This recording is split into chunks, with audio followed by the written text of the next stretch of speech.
Praise the Lord. 147 സങ്കീർത്തനം 11 വാക്യം.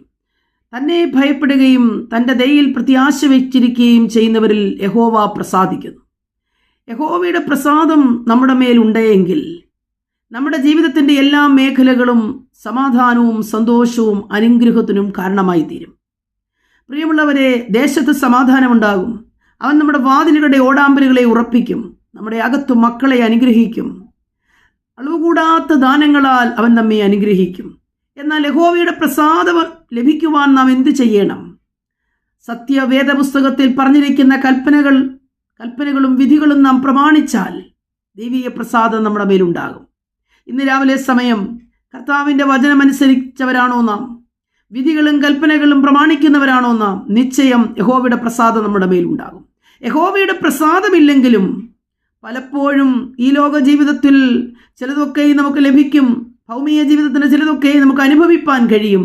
പക്ഷേ യഹോവ നമ്മിൽ പ്രസാദിക്കുകയില്ല. യഹോവയുടെ പ്രസാദമോ ജീവപര്യന്തമുള്ളത്. ആകയാൽ ജീവപര്യന്തം ലഭിക്കുന്ന യഹോവയുടെ പ്രസാദത്തിനായി നിങ്ങൾ ആഗ്രഹിക്കുന്നുവെങ്കിൽ കർത്താവിൻ്റെ കൽപ്പനകളെ അനുസരിക്കുക. ആമേൻ.